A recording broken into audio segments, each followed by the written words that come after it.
మంచిది. మన ప్రభువును రక్షకుడునైన యేసు క్రీస్తు నామములో ఈ గురువారం సాయంత్రం జరుగుతున్న విజ్ఞాపన స్తుతి కూడికను బట్టి దేవునికి మహిమ కలుగును గాక.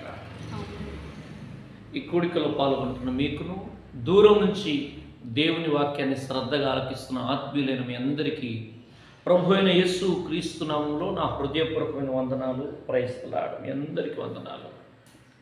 శ్రద్ధగా దేవుని మాటలు విందాము. పరిశుద్ధాత్మ దేవుడే ఈ పూట మనందరితో మాట్లాడి మనలందరినీ బలపరుచును గాక. చూడండి, ఒక చిన్న మాటని ఈ పూట మనందరం కలిసి నేర్చుకుందాము.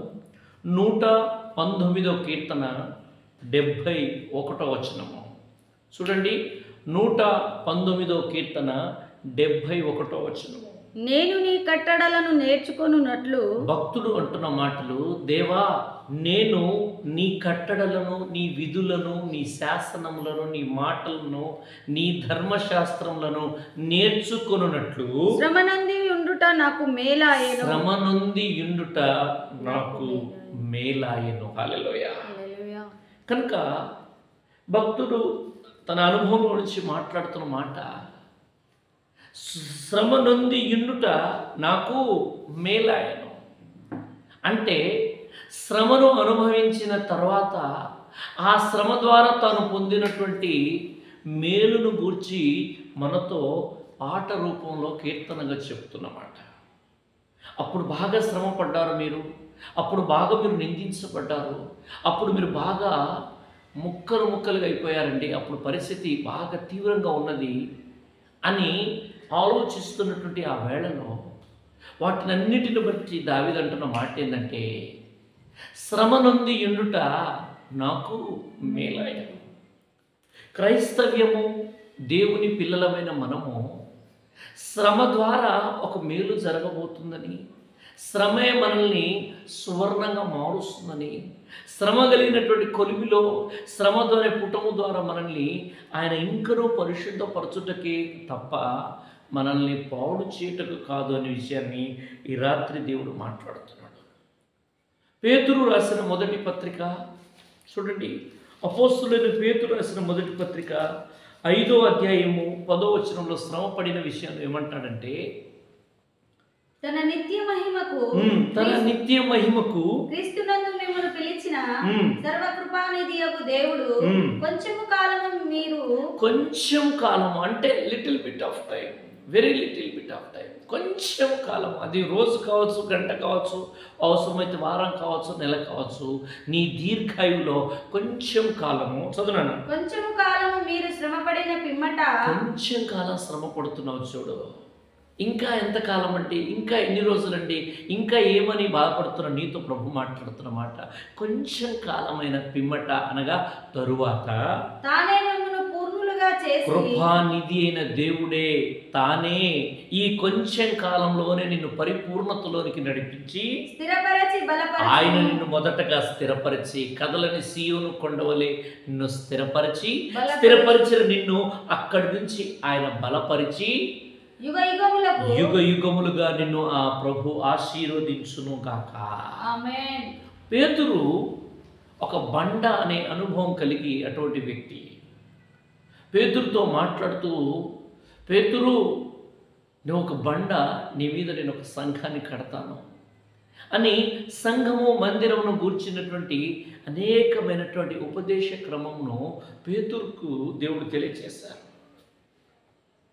అందుకోసమే పేతురు మొదటి పత్రిక, 2వ పత్రికలు మీరు జాగ్రత్తగా చూడగలిగితే మందిరం గురించి, సంఘము గురించి, ఎలాగ కట్టబడాలి, ఎలాగ స్థిరపరచబడాలి, కట్టబడుతున్న కాలక్రమేణలో కలిగినటువంటి ఆ కొదువలో ఉన్నటువంటి విషయాలను పేతురు ద్వారా ప్రభు మాట్లాడించాడు. ఆయన అంటున్నాడు, కొంచెం కాలం మట్టుకు మీరు శ్రమ పడిన పిమ్మట దేవాతి దేవుడే మిమ్మలను స్థిరపరిచి బలపరిచి ఆశీర్వదించునుగాక. 2 చేతులపైకి స్తోత్రం చేద్దాం. హల్లెలూయా.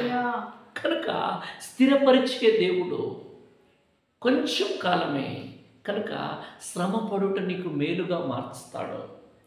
అదే పేతురు తన పత్రికలో మాట్లాడుతూ అంటాడు, చూడండి, క్రీస్తు శ్రమలలో మీరు పాలివారై ఉన్నంతగా మీరు సంతోషించండి. అంటే నా ప్రభువుకు ఈ శ్రమలు సంబంధం లేదు, ఆయన ఎవరు నేనెవరు అని కాకుండా నా క్రీస్తు శ్రమలలో నేను పాలి భాగస్తుని, ఐఎమ్ ద పార్ట్నర్ అనేటువంటి ఆలోచన కలిగి దేవుణ్ణి స్తుతిస్తూ సంతోషించునని ప్రభువాక్యం సెలవిస్తుంది. కనుక క్రీస్తు తన శరీరం ముందు శ్రమ పడ్డాడు కనుక శ్రమపడే మనస్సును మనము ఆయుధంగా ధరించుకోవాలి. శ్రమ పడాలి. శ్రమపడే మనస్సును మనం ఏం చేయాలంటే ఒక వస్త్రముగా మనం ధరించుకునే కృపను కలిగి ఉండాలి. వాస్తవంగా మనము కీడు చేసి శ్రమపడుట కంటే మేలు చేసి శ్రమపడడానికి మనం ఇష్టపడగలిగినప్పుడు కృపను పొందుకుంటాము. కనుక ఈరోజు నువ్వు ఏ పరిస్థితిలో ఉన్నా, నీ స్థాయిని బట్టి ఎంతగానో శ్రమలో ఉన్నా, నీతోనే ప్రభు మాట్లాడుతున్న మాట ఏంటిదంటే, ఈ శ్రమల ద్వారా నువ్వు రేపు చెప్పబోయే సాక్ష్యం ఏంటిదంటే, పాస్టర్ గారు ఆ రోజు అప్పుడు అక్కడ అలాగూ వారి ద్వారా నేను శ్రమను అనుభవించాను, కానీ ఆ శ్రమ ఈరోజు నాకు మేలుకరంగా మార్చబడింది. హల్లెలూయా. కనుక శ్రమ పడుతున్నందుకు నువ్వు సన్నగిల్లపోవద్దు. శ్రమ పడుతున్నందుకు నువ్వు సొమ్మసిల్లిపోకుండా శ్రమలలో కూడా ఆయనను స్తుతించే కృప నువ్వు పొందుకుందువు గాక. కనుక ఈవేళ ప్రభు మాట్లాడుతున్న విషయాలు ఒక 2-3 మాటలు మనం ఈ పూట వాక్యపు వెలుగులో నేర్చుకుందాము. యాకోబు పత్రిక 5వ అధ్యాయము 13వ వచనం చూడండి. యాకోబు రాసిన పత్రిక 5వ అధ్యాయము 11వ వచనం. నాన్న, మీలో ఎవరికైనాను అనగా మీ కుటుంబంలోనైనా, మీ సంఘంలోనైనా, మీ వ్యక్తిగత జీవితంలో ఎవరికైనాను శ్రమ సంభవించిన అతడు ప్రార్థన చేయవలెను. ఓకే, ఎవరికైనాను చాలండి. నా వైపు చూడండి, శ్రద్ధగా ఆలకించండి, మనసు ఇక్కడ పెట్టండి.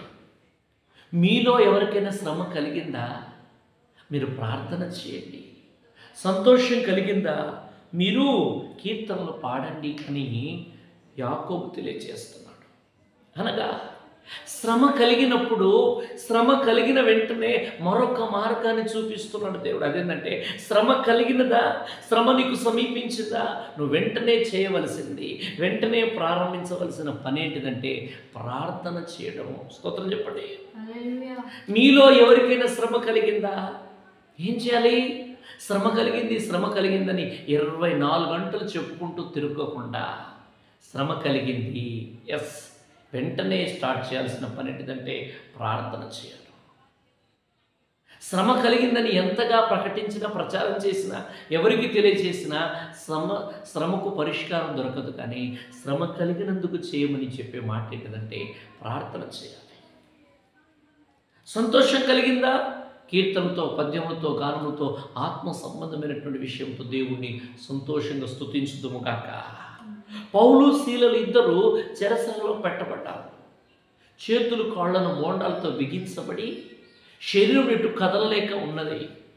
అటువంటి స్థితిలో వారు అర్ధరాత్రి వేళ, అంటే మంచి రాత్రి వేళ, వారు పాటలతో ప్రార్థన చేస్తున్నారు. అక్కడ శ్రమ కలిగింది, దాన్ని బట్టి ప్రార్థన చేస్తున్నారు. ఇక్కడ కూడా ప్రభువును స్తుతించే అవకాశం దొరికిందని సంతోషంగా పాటలు పాడుతూ పాటలతో ప్రార్థన చేస్తున్నారు.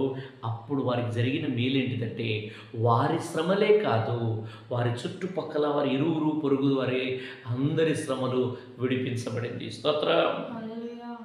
శ్రమ కలిగినప్పుడు ఏంటిదమ్మా డల్గా ఉన్నారు, ఏంటిది ఈ మధ్యలో మీరు మందిరంలో కనబడతలేరు, పరిచయంలో మీరు కొంచెం పాలిభాగస్తులు కావట్లేదు, మీరు అక్కడ కనబడలేదు, అక్కడికి రాలేదంటే అంటారు, పాస్టర్ గారు శ్రమ కలిగిందండి, ఒక ఇబ్బంది వచ్చింది, ఒక ఆపద వచ్చింది, ఒక ఇరుగులో పడ్డాము అనవసరంగా అని అంటుంటారు. వాక్యం ఏమని చెప్తుందో అది చేసినప్పుడు మాత్రమే వాక్య ఫలమును, వాక్యములో ఉన్నటువంటి ఆశీర్వాదాన్ని మనం అనుభవిస్తాము. వాక్యం ఏమని సెలవిస్తుందంటే, మీలో ఎవరికైనా, నువ్వు నీ ఇంట్లో ఉండి మీ అక్క కానీ, మీ చెల్లె కానీ, మీ బంధువులు కానీ, అన్నయ్య వారి కుటుంబాలు కానీ ఎవరైనా అమ్మా ఇట్లా అయిపోయిందని నీకు తెలియచేస్తే నువ్వు చెప్పాల్సిన మాట, నాకు ముందే తెలుసండి అన్ని నిరుత్సాహ మాటలు మాట్లాడకుండా, జరిగిందా దిగులు పడకు, ప్రార్థన చేయడానికే ఈ శ్రమ నీకు ఒక సాధనంగా వాడబడును గాక. నా ప్రియమైనటువంటి దేవుని ప్రియులారా, ఈ రాత్రి వేళ ప్రభు నీతో మాట్లాడుతున్న మాట ఏంటంటే, ఈ శ్రమ కలిగిన వెంటనే నువ్వు చేయవలసినటువంటి ఆల్టర్నేట్, దానికి ప్రత్యామ్నాయం ఏంటిదంటే నువ్వు ప్రార్థన ప్రారంభించడమే, నువ్వు ప్రార్థనలో పూనుకోవడమే. ఎస్, శ్రమ కలిగిందా అన్నట్టుగా. ఎలాగంటే మీకు అర్థం కావడం చెప్తున్నాను, జాగ్రత్త వినండి. చీకటిగా ఉన్నది, స్విచ్ చేసాము, వెంటనే లైట్ వచ్చినట్లుగా, అలాగా శ్రమ కలిగిందంటే వచ్చినగానే వెంటనే ప్రార్థన ప్రారంభించాలి. ప్రార్థన చేయాల్సింది ఎప్పుడంటే, వాక్యం ఉంటుంది, ప్రభువారు చెప్తారు, శ్రమ కలిగిన తరువాత కాదు నాయన. మార్కు సువార్త వాక్యం ఉంటుంది తెలుసా, మీరు శోధనలోనికి ప్రవేశించక ముందు, మీరు శోధనలో ప్రవేశించక మీరేం చేయండి, శోధనలో ప్రవేశించకుండాన్నట్లుగా ప్రార్థన చేయాలి. ఈరోజు ప్రార్థనలు ఎలా ఉన్నాయి డాడీ? ఈరోజు ప్రార్థనలు ఎలా చేయడానికి సిద్ధపడుతున్నాము? అప్పులు పాలు కాకముందే ప్రార్థన పూర్వకంగా జాగ్రత్తగా ఉండడం కోసం ప్రార్థన చేయాలి. ఇల్లు కట్టుకొని అప్పులు పాలై దివాలా తీయక ముందే ప్రార్థన చేసుకోవాలి. ఎవరు పడితే వారు ఇష్టానుసారంగా లోకానుసారంగా వివాహాలు చేయించి దిగులు పడకముందే ముందుగా ప్రార్థన చేయాలి. అనారోగ్యాలు పాలైనాక కాదు చేసేది ప్రార్థన. వాక్యం ఇక్కడ ఉంటుంది, ప్రభు చెప్తున్న మాట ఇది ఏం తెలుసా, మీరు శోధనలోనికి ప్రవేశించకుండాన్నట్లు, అంటే బిఫోర్ ద ట్రబుల్, సమస్యలో పడకముందే ప్రార్థన చేసుకోవాలి. ఈరోజు ప్రార్థన సమస్యలో నిండినాక, ఏ దిక్కు తోచనప్పుడు, ఎటు మార్గం కనబడినప్పుడు మా కోసం ప్రార్థన చేయండి, మా కోసం ప్రార్థన చేయండి అంటున్నాము. ఇది వాక్యానికి విరుద్ధం. హల్లెలూయా. వాక్యం ఏముంటుందంటే, మీరు ఆపదలో ఇబ్బందులు ఇరుకులో పడకముందే మెలకువ కలిగి ప్రార్థన చేసే కృప మీరు పొందుకుందురుగాక ఈ రాత్రి. హల్లెలూయా. కనుక మొదటి మాట ఏంటిదంటే, శ్రమ కలిగినప్పుడు, శ్రమ కలగకముందే చేయాల్సిన పని ఏంటిదంటే ప్రార్థన చేయాలి. హల్లెలూయా. రెండో మాట చూపిస్తారు చూడండి, హెబ్రీయులకు రాసిన పత్రిక, అపోస్తలుడైన పౌలు హెబ్రీయులకు రాసిన పత్రిక 5వ అధ్యాయము 8వ వచనం. నాన్న, ఆయన కుమారుడై ఉండియు తాను పొందిన శ్రమ వలన విధేయతను నేర్చుకునేను. చాలండి. శ్రమల వలన తాను ఏం నేర్చుకున్నాడు? విధేయత నేర్చుకున్నాడు. అనగా శ్రమ అనే విషయము, శ్రమ ఒక ఉపాధ్యాయుడు, శ్రమే ఒక బోధకుడు, శ్రమనే ఒక టీచర్. నీకు శ్రమ వలన విధేయత నేర్చుకో. దావీదంటాడు, నేను శ్రమల వలన దీనుడనైతిని. ఇంతకుముందు నా అంతటి వారు ఎవరు లేరు అనుకునేవాడిని, కానీ శ్రమ రావడం వలన నేను ఇప్పుడు దీను మనస్సు గలవాడిగారు. హల్లెలూయా. నా ప్రియమైనటువంటి దేవుని ప్రియులారా, ఈ శ్రమ నిన్ను, జాగ్రత్త వినండి, నీకు ఒక పాఠం నేర్పించడానికి వస్తుంది. పదే పదే తొందరపడుతున్నావా? మూర్ఖత్వాన్ని కనపరుస్తున్నావా? ఎవరిని లక్ష్య పెట్టక, ఎవరికి భయపడకుండా నీ ఇష్టానుసారంగా చేస్తున్నట్లయితే ఈ శ్రమ నీకు ఒక పాఠం నేర్పుతుంది. వద్దు, ఇలా చేయొద్దు. కనుక ఈ శ్రమల వలన విధేయత నేర్చుకోవాలి. మన బ్రాంచ్లో ఒక ఆయన అనారోగ్యం పాలయ్యి హాస్పిటల్కి వెళ్ళి వచ్చారు. ఇంతకుముందు ఆయన బాగా ఎగిరెగిరి పడేవాడు. ఈ మధ్యలో కొంచెం స్లో అయ్యారు. ఏంటమ్మా ఇంతకుముందు ఉన్నట్టుగా లేరు ఆయన ఈ మధ్యలో అంటే, హైదరాబాద్ తీసుకెళ్ళమయ్యా, 2 లక్షల డబ్బులు అయినాయి, ఖర్చు అయిపోయింది, హాస్పిటల్కి చేర్చాము, డాక్టర్ అప్పటి నుంచి కొంచెం ఉప్పు కారం తగ్గించమన్నారు, ఇప్పుడు కొంచెం పర్వాలేదు అంటే, ఆ శ్రమ ద్వారా ఇప్పుడు పాస్టర్ గారు ప్రైజ్ లార్డ్ అంటున్నాడు. హల్లెలూయా. ఈ రాత్రి వేళ ప్రభు నీతో నాతో మనందరితో స్పష్టంగా చెప్తున్న మాట ఏంటంటే, శ్రమ రానంత మాత్రాన ఎగిరి గంతులేయాల్సిన అవసరం లేదు. ఇతరులకున్న శ్రమలను ముందు పెట్టుకొని వళ్ళిస్తూ ఒక్కానిస్తూ ప్రచారం చేయాల్సిన అవసరం లేదు. కానీ నీ జీవితంలో శ్రమ ఏ దిశలో వచ్చినా, ఏ రూపంలో వచ్చినా, దాని ద్వారా నువ్వు నేర్చుకోవాల్సిన పాఠం ఏంటిదంటే, ఎస్, ఈ శ్రమ ద్వారా నేను ఒక పాఠాన్ని నేర్చుకోవాలి. వర్షం వచ్చే ముందు మబ్బులు ఎలాగైతే నల్లగా ఉరుములతో కురుస్తాయో, మార్చబడతాయో, వాటిని చూడగానే ఏంటిది వాతావరణం ఎలా ఉంది, ఒకటేసారి చేంజ్ అయింది అంటే నెక్స్ట్ వర్షం రాబోతుంది. కనుక శ్రమల ద్వారా నేర్చుకోవాలి. కొన్నిసార్లు కరువుకు అనుమతిస్తాడు, కొన్నిసార్లు ఇబ్బందులకు అప్పగిస్తాడు, కొన్నిసార్లు మన జీవితంలో కొన్నిటికి అనుకూలకు ఆయనే అనుమతిస్తాడు. అప్పుడు అనుకోవాలి, ఎస్, దీని ద్వారా నేను ఇంకా ఎక్కువగా విధేయత వహించాలి, దేవునికి విధేయత వహించాలి, దేవుని వాక్యానికి నేను విధేయత వహించాలని కృప కలిగి ఉందుము కాక. కనుక నా ప్రియమైనటువంటి దేవుని ప్రియులారా, ఈ రాత్రి వేళ ప్రభు మాట్లాడుతున్న మాట ఏంటిదంటే, మనము అలాగున విధేయత నేర్చుకునే కృపను పొందుకుందాము కాక. కనుక అలాగే నిర్గమకాండం ఒక మాట చూడండి. నిర్గమకాండము 1వ అధ్యాయము 8వ వచనం, సారీ 12వ వచనం చదువునానా, క్షమించండి. 1వ అధ్యాయము 12వ వచనం. అయినను ఐగుప్తులు వారిని శ్రమ పట్టిన కొలది వారు విస్తరించి ప్రబలిరి గనుక. చాలండి, శ్రమ ఎంతగా అనుభవించానండి, ఓపిక లేదు నాకు, శ్రమ పడలేకపోతున్నాను, ఏంటిది నా జీవితము, ఇదేనా నా బ్రతుకు అని నువ్వు దిగులు పడుతున్న నీతో ప్రభు మాట్లాడుతున్నమాట. మన పితరులైనటువంటి ఇశ్రాయేలీయులను ఆనాడు ఐగుప్తులో వారు శ్రమ పెట్టారు. శ్రమ పెట్టి పెట్టి పెట్టి ఇక వీరిస్తే మనం ఏం చెప్తే అదే అన్నట్టుగా అయిపోయినటువంటి వారి జీవితాలను చూసినప్పుడు అక్కడ రాయబడిన మాట ఏంటిదంటే, వాక్యమే నీ జీవితంలో నిత్యము నిలుచును కాక, వాక్యమే కార్యసిద్ధిని కలుగ చేయును కాక. వాక్యం ఉంటుంది, ఇశ్రాయేలు ప్రజలు శ్రమ పెట్టబడిన కొలది విస్తరించారు. హల్లెలూయా. ఇక నా వల్ల కాదయ్యా అనుకుంటున్నావా, నా చేత కాదు, ఇక నేను క్లోజ్ చేయాలనుకుంటున్న లైఫ్ అనుకుంటున్నావా, ఈరోజే ప్రభు ప్రారంభించబోతున్నాడు. హల్లెలూయా. శ్రమ పెట్టబడుతున్నావు అంటే విస్తరించబడబోతున్నావు. శ్రమ విస్తరణను తీసుకొస్తుంది. ఇక నా వల్ల కాదు, ఇశ్రాయేలు ప్రజలు ఆ మట్టి తొక్కి, కీలు తొక్కి, అడుసు తొక్కి, ఇటుకలు చేస్తూ ఇక వల్ల కావట్లేదు, అబ్బా ఏంటిది చికాకు అని బాధపడుతూ ఇక క్లోజ్ చేసుకుందాం అనేటువంటి ఆ స్థితిలో, ఆ పరిస్థితిలో శ్రమ పెట్టబడింది. బంతిని కిందికి ఎంతగా కొడతామో, ఎంత గట్టి కొడతామో అంత పైకి ఎగిరినట్లుగా ఈరోజు నువ్వు శ్రమ పెట్టబడుతున్నట్లయితే ఈ శ్రమ నీకు విస్తరణను, నూతన తలుపును ఈ రాత్రి నా ప్రభు తెరుచును గాక. కనుక దిగులు పడకు, ధైర్యంగా ఉండు. ఇది శ్రమ అనుభవిస్తున్నది వారి జీవితంలో విస్తరణ కలుగుతుంది.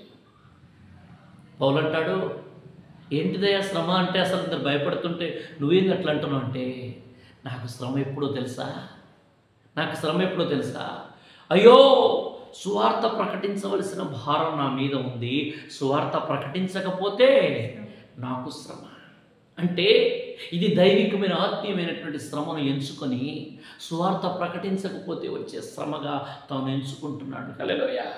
సమూయేలు అంటాడు కదా, నేను ప్రార్థన చేయకపోతే నా దేవునికి విరోధంగా నేను పాపం చేసిన వాడని అన్నట్టుగా తాను అలాగ ఎంచుకుంటున్నాడు. సియోనులో నిర్విచారముగా, సియోను గూర్చినటువంటి నిర్విచారంగా ఉండేటువంటి వారికి శ్రమ అనే వాక్యం సెలవిస్తుంది.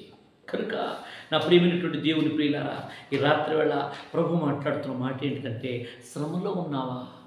శ్రమ చెప్పుకోవడానికి కూడా ఎవరు లేరా? శ్రమల మధ్యలో నువ్వు ఏం చేయాలో అర్థం కాక, శ్రమలలో నీకు చావే కనబడుతూ, గుర్తొస్తూ, వినబడుతుంటే ఈ శ్రమ, ఈనాటి శ్రమ రేపటికి మేలుకరంగా నా ప్రభు మార్చును గాక. ఎటు పోలేకపోతున్నాడు పాస్టర్ గారు, ఎటు వెళ్ళలేని పరిస్థితి, ఎటు చూసినా చీకటి అగాధమే కనబడుతుంది. ఆ చీకటిని ఆయన తారుమారు చేసి ఉదయముగా మార్చునుగాక. నీతి సూర్యుడి కిరణాలు నీ మీద ప్రసరింపచేయునుగాక. ఎవరికి శ్రమ అంటే వాక్యం చెప్తుంది. కీర్తన గ్రంథం చూడండి, 16వ అధ్యాయం 4వ వచనం.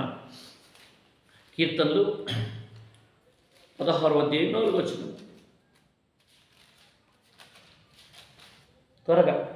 యెహోవాను విడిచి, దేవుణ్ణి, వాక్యాన్ని, సన్నిధిని, సహవాసాన్ని, పరిచర్యను, ఆరాధనను విడిచి వేరొకని అనుసరించి వేరే వాటిని, వేరే దానిని, వేరే ఆచారాన్ని, సాంప్రదాయాన్ని, నామకార్థాన్ని, పండుగను అట్లా పై భక్తి చేసే వాటిని, శ్రమలు విస్తరించును. వాటిని అనుసరించే వారికి, వాటిని అనుసరిస్తున్నటువంటి వారికి శ్రమ ఏమవుతుందంటే విస్తరిస్తుంది.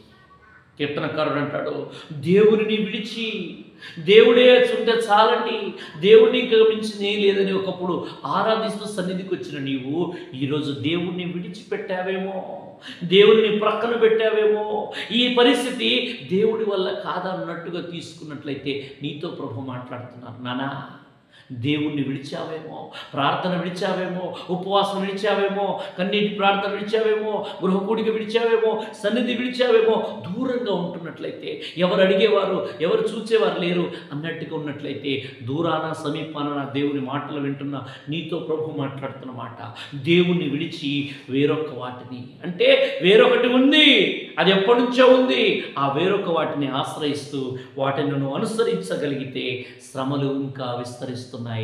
జాగ్రత్తగా వాటిని కాదు నువ్వు అనుసరించవలసింది, దేవుని వాక్యాన్ని అనుసరించి వాక్యానుసారంగా జీవించుదువుగాక. కనుక ఇలాగ వేరే వాటిని అనుసరించే వారికి శ్రమ. గుర్తుపెట్టుకో, ఎవరికి శ్రమను మీకు చూపిస్తాను చూడండి. యెషయా గ్రంథము, ఇది మొదటి యెషయా గ్రంథము 30వ అధ్యాయము 1వ వచనము. యెషయా గ్రంథము 30వ అధ్యాయము 1వ వచనము. యెహోవా వాక్కు శ్రమ ఎవరికి కలుగుతుందంటే, ఎవరికి శ్రమ కలుగుతుందయ్యా అంటే గుర్తుపెట్టుకోండి, ఒకటి దేవుణ్ణి విడిచి వేరొక వాటిని అనుసరించి వాటిని లోకాన్ని అనుసరించే వారికి శ్రమ కలుగుతుంది. నువ్వు అలాగ ఉన్నట్లయితే అక్కడి నుంచి బయటకు వచ్చాయి. రెండవది చదువున్నాను 30వ అధ్యాయం 1వ వచనము. యెహోవా వాక్కు ఇదే, లోబడని పిల్లలకు శ్రమ. లోబడనులని ప్రజలారా, లోబడని పిల్లలకు శ్రమ. లోబడని ప్రజల కొరకు నా చేతులు దినమెల్లా చాపి ఉన్నాను. ఇంకా లోబడని స్థితిలో ఉన్నావేమో, లోబడుతున్నాను అన్నట్టుగా మాట్లాడుతూ పాడుతూ ఆడుతూ తిరుగుతున్నావేమో. మేము లోబడకపోవడం ఏందండి, గడిచిన ఇన్ని సంవత్సరాల నుంచి ప్రభులో ఉన్నామని అనుకుంటున్నావు డాడీ. నానా, ఈ రాత్రి వేళ వాక్యం ఉంటుంది, లోబడకపోతే శ్రమ కలుగుతుంది.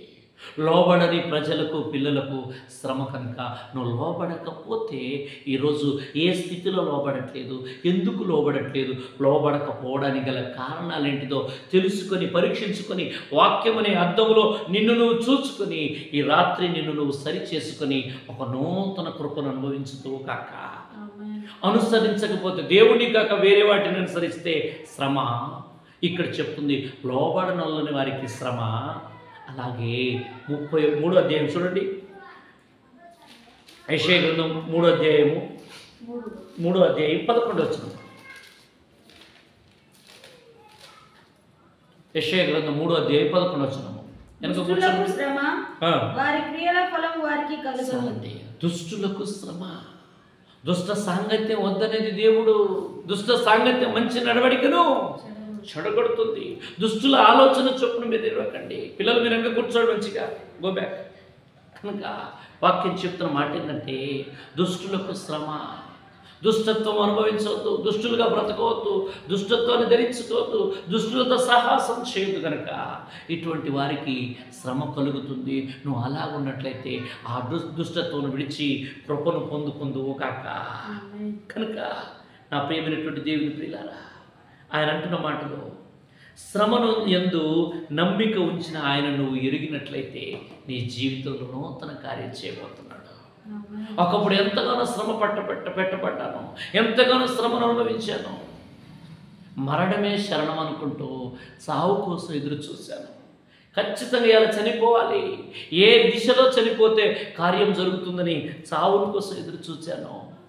ఆ రోజు అంతగా ఆరోగ్య విషయంలో, కుటుంబ విషయంలో శ్రమ పడ్డాను. ఈరోజు నేను చెప్తున్నాను దేవుని సేవకుడిగా, ఆ శ్రమే ఈరోజు నాకు మేలుగా మార్చబడింది. హల్లెలూయా. ఆ రోజు ఆ బలహీనతే నన్ను బలపరిచింది. ఆ రోజు ఆ కీడే నాకు ఈరోజు మేలు చేసింది. ఆ రోజు ఆ దుఃఖమే నన్ను సంతోషపరిచింది. ఆ రోజు ఆ ఎండిన అనుభవమే ఈరోజు చిగురింప చేసింది. ఆ రోజు ఆ మరణమే ఈరోజు జీవింప చేసింది. రెండు చేతులపైకి స్తోత్రం చెప్తావా? కనుక ఈ రాత్రి వేళ ప్రభు మాట్లాడుతున్నా, నానా ఏంటిదండి శ్రమ? ఏం చేయట్లేదు, తాగేది లేదు, తినేది లేదు, తిరిగేది లేదు, ఎవరి జోలికి లేదు, ఎందుకు మాకే శ్రమ, ఎందుకు నాకే శ్రమ అని అంటున్నావా? ఈనాటి శ్రమ రేపటికి నీకు మేలుకరంగా మార్చునుగాక. ఈరోజు నువ్వు కన్నీళ్లు కారుస్తున్నావు, ఈ కన్నీళ్లతో నువ్వు విత్తగలిగితే, ఈ కన్నీళ్లతో దేవుని కొరకు ఎదురు చూడగలిగితే రేపు సంతోషకరమైన పంటను చూడబోతున్నావు. హల్లెలూయా. కనుక నా ప్రియమైనటువంటి దేవుని ప్రియులారా, నేను ముగించబోతున్నాను. ఈ మాటలు నీ హృదయం అనే పలక మీద రాసుకో. ఆ మాటలు ఏంటిదంటే, శ్రమ పడుతున్నంత మాత్రాన చచ్చిపోవాల్సిన అవసరం లేదు. శ్రమ కలిగిందండి, ఫెయిల్ అయిపోయానండి, మార్గం లేదండి, ఎటు చూసిన ఇబ్బంది, తలెత్తుకోలేకపోతున్నాను, ఫోన్ లిఫ్ట్ చేయకపోతున్నానని ఆర్థికంగా కురింగి ఉన్నావా? ఆరోగ్య విషయంలో ఇక ఇది జీరో, ఎవరు చూసినా ఇట్లా అని అంటున్నావా? ఈ శ్రమ సాక్షిగా మార్చబోతుంది. హల్లెలూయా. ఈ శ్రమే నిన్ను ఒక సువర్ణంగా మార్చబోతుంది. ఈ శ్రమను చేత పట్టుకొని నీవు సింహాసనం దగ్గరికి రోజులు దగ్గర ఉన్నాయి. హల్లెలూయా. ఇదిగో ఆయన త్వరగా వచ్చుచున్నాడు. ప్రకటనలు అంటాడు, ఏమని తెలుసా? అమ్మా, నువ్వు దిగులు పడకు, సంగమా, నీ శ్రమ నీ దరిద్రతను నేను ఎరుగుదును. హల్లెలూయా. నీ శ్రమ నాకు తెలియంది కాదు, కానీ వాక్యం అంటుంది, కీర్తనకారుడు అంటాడు, నీ శ్రమలలో కూడా నేను తోడే ఉందును గాక. నీ శ్రమలలో నేను నీకు తోడే ఉండి నీ పక్షమున కార్యములు చేయుదును గాక. కనుక ఈరోజు ప్రభు మాట్లాడుతున్న మాటలు, ఆయనతో శ్రమ పడిన ఎడల మనం క్రీస్తు వారసులంగా మార్చబడతాము. దేవుడే కావాలి, మేలే కావాలి, సంతోషమే కావాలి, ఆనందమే కావాలి, అద్భుతాలు కాకుండా క్రీస్తుతో పాటుగా శ్రమ పడే భాగ్యాన్ని అనుభవించుదుము గాక. పరిశుద్ధుడైన దేవుడే అంతగా శ్రమ పెట్టబడగలిగితే ఆ స్వారూప్యంలోనికి, ఆ సంపూర్ణతలోనికి, ఆ ఉపదేశంలోనికి, ఆ వైరాగ్యంలోనికి వచ్చుతున్న నీవు ఇంకా ఎంతగా శ్రమను పెట్టబడి విరిగి నలిగిన హృదయముతో దీన మనస్కులై ఆయనను అనుసరించడానికి సిద్ధమవుతావో పరీక్షించుకొని ఆ ప్రియమైనటువంటి దేవుని ప్రియులారా. హల్లెలూయా. కనుక ఈరోజు శ్రమ అని కాకుండా నీ శక్తికి మించిన శ్రమ నీకు రాదు. నీ స్థాయి ఎంతనో అంతలోనే వస్తుంది. కనుక శ్రమ పడుట, దావీదంటున్నాడు, ఏంటిదయ్యా గొర్రెలు కాచావు, అంతగా ఇబ్బంది పడ్డావు అంటే, అప్పుడు అంటాడు, అమ్మో, ఆ రోజు అలాగ శ్రమ పెట్టబడకపోతే ఈరోజు ఇలాగ మార్చబడేవాడి కాదు. నేను నా కొరకు సమీరు పాస్టర్ గారు, సమీరు అనేటువంటి న్యాయాధిపతి దీర్ఘదర్శి మా ఇంటికి వచ్చినప్పుడు నేను కూడా అలాగ శ్రమను పడకుండా నేను కూడా అక్కడే ఉంటే ఒకవేళ నేను కాకపోయేవాడినేమో. ఆ రోజు ఆ గొర్రెను మందను కాచుకున్నటకై ఆ యొక్క తోడేళ్లను, ఆ యొక్క సింహమును, ఎలుగుబంటిని చీల్చినట్లుగా చీల్చకపోతే అని ఆ శ్రమ అనుభవం ఉంటుంది. గుర్తుపెట్టుకో, ఆ శ్రమ నీ జీవితంలో గొప్పగా మారుస్తుంది. తొందరపడకు, కలవరపడకు, ఎవరు పడితే వారికి చెప్పుకుంటూ తిరక్కో. శ్రమ కలిగిందా ప్రార్థన ప్రారంభించు. శ్రమ కలిగిందా ఒక విషయాన్ని నేర్చుకో. శ్రమ కలిగిందా ఎందుకు ఇలా కలిగిందో ప్రభు పాదాలు పట్టుకొని మునుపటి కంటే అధికంగా ఈ శ్రమ ద్వారా నేను విస్తరించబోతున్నాను. ఈరోజు ఈ పరిచర్యలో, ఈ సంఘంలో, మందిరాల్లో, బ్రాంచుల్లో అనేకమైన శ్రమలు ఒకప్పుడు అనుభవించాము. ఇక్కడ ఆరాధన పెట్టొద్దు, ఇక్కడ ప్రార్థన జరగద్దు, ఇక్కడ ప్రార్థన జరిగితే బాగుండదు, ఇది మామూలు ఊరు కాదు అన్నారు. ఇప్పుడు అక్కడే గొప్ప పరిచర్య దేవుడు ఆశీర్వదించాడు. హల్లెలూయా. ఇక్కడ అడుగు పెట్టొద్దండి, ఇప్పటివరకు ఎవరు రాలేదు, వస్తే బ్రతకనీయమని చెప్పారు. దేవుడు ఇచ్చినటువంటి ప్రత్యక్షతను బట్టి దర్శనాన్ని చేతపట్టుకొని ఆ ప్రాంతానికి వెళ్ళాము. అక్కడ ఈరోజు పరిచర్య దేవుడు విజయోత్సవంతో ఊరేగిస్తున్నాడు. హల్లెలూయా. కనుక ఈ రాత్రి వేళ ఒక మాట చెప్పి నేను ముగించబోతున్నాను. అదేంటిదంటే, శ్రమ పొందుట నాకు మేలాయను అని భక్తుడు ఎలాగ చెప్తున్నాడో ఇదే సాక్ష్యము నీ నోట నా ప్రభు ఉంచును కాక. అందుకు నువ్వు ఏం చేయాలో ఈ పూట ఒక్కసారి తీర్మానం చేసుకో, ప్రార్థన చేసుకుందాము. ఎక్కడి వారు అక్కడే, అలాగే ఏ పని చేస్తున్నా, వింటున్నావు, ఇక్కడ మందిరంలో ఇప్పుడు నువ్వు కూర్చున్నా, నువ్వు అలాగే మోకరించి 2 చేతులు పైకెత్తి ఒక తీర్మానం చేసుకో. స్తోత్రము స్తోత్రము స్తోత్రం నాయన, కృపా కనికరం కలిగిన మా తండ్రి, జీవం కలిగిన మా యేసయ్య, ఈ రాత్రి వేళ మీరు మాతో మాట్లాడిన ప్రతి మాటను బట్టి వందనాలు. యేసయ్య, శ్రమ పొంది ఉండుట, శ్రమ పొందు